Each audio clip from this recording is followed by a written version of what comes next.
Wagwan everyone, my name is Kunchi, and today I'm going to show you guys an oxtail recipe that does not involve the smoker.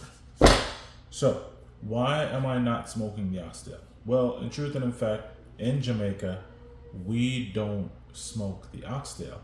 That was something that I learned when I came here and I started to get into barbecue. However, it's still something that I enjoy. I do have a smoked oxtail recipe up on my website if you guys want to go and check that out. But today we're going to show you guys the kitchen version. We have 2 hours to get this done, and let me show you how we do this in a rush.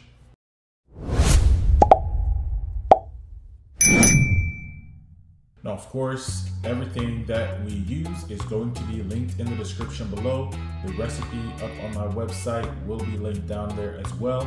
So make sure you guys go in the description, check it out, check out all the other products that I have listed down in there, and go up to my website, sign up for my email list so you get that recipe every single week that we drop those on Monday. Now, subscribe, hit that notification setting so you do not miss one of our next videos, and make sure you're following us on all socials. Oxtail is seasoned up with salt, pepper, garlic, but any beef rub will work. We're going to use the skillet and the pressure cooker. The very first thing we're going to do with the oxtail is we're going to sear them off in our skillet. We have a stainless steel skillet here today, and I'm using my homemade beef tallow to get the job done.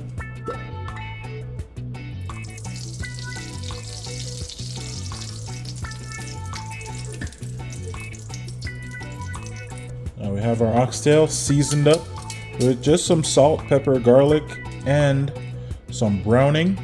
We're gonna get those seared up.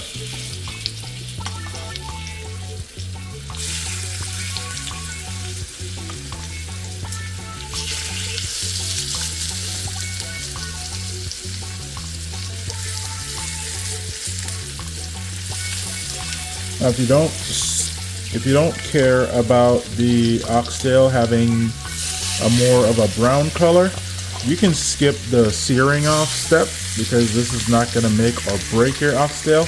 But this is adding a different layer of flavor to the end product. So that's why I'm going to sear it off.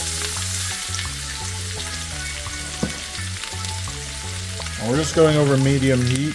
We don't want to crowd the pan because we don't want to put any moisture when we're trying to brown the meat.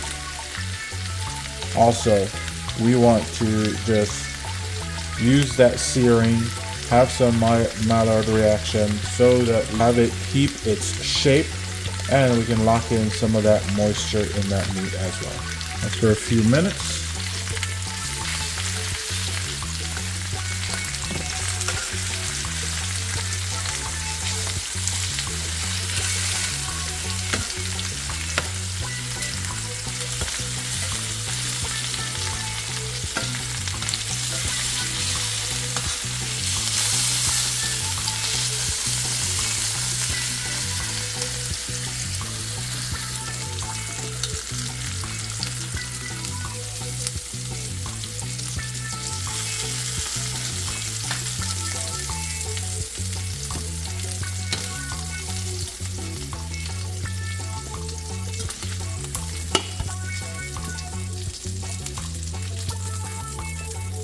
So now repeat the step until all your oxtails are seared off, and then this is when we're gonna get this back into the pressure cooker. So in the pressure cooker, we're gonna let this cook along with the beans, and we're gonna make sure we cover it with sufficient water. But you want to make sure you do not skip the crucial step that I'm gonna do right here. Deglaze that pan, use some water. You can use hot water, cold water, but keep your pan over the heat. And then you're gonna deglaze, get all of those little bits. It's called the fond. You want that to help build your flavor and give you your color as well. We're gonna get this covered up. We're gonna put water in it. Put enough water where it's about at the top of the meat. You don't need to like fill the pot. And then we're gonna let this go for 1 hour. to 1 hour is what it looks like. But I'm gonna go ahead and prep my aromatics and veggies. So we're going with some scallion, some thyme, lots of garlic. You see how much garlic that is. Some onions. We're gonna go with all of that because this is where we're gonna start building that flavor. Some potatoes are gonna be helpful to help build our sauce. So that potato is gonna break down and create that thickness that we want, the right consistency in the sauce. If you want, like, you know, a more soupy thing, then you don't have to cut your potatoes as small. But I want my sauce to be a little bit thicker, and I do not want to have to add like a slurry or anything. So I put this back on the stovetop in a Dutch oven, and I'll let that cook with all the aromatics and the seasonings in there. And then at this point, this is when I'm gonna add my dry jerk seasoning. That's my personal homemade rub. You can also find that on my website as well. And then we will taste and see what our flavor is like, and then we'll go from there. But this is pretty much how we do the oxtail.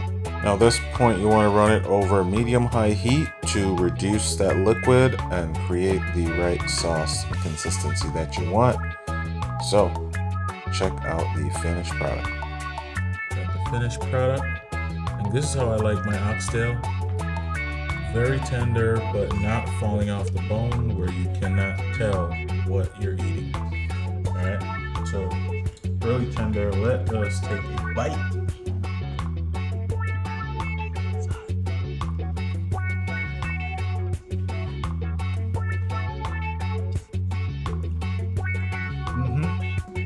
So this is the finished product.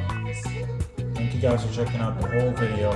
Make sure you go in the description, check out that recipe that's going to be posted up on the website. We also have a smoked oxtail recipe up on the website already, so make sure you guys go check that out.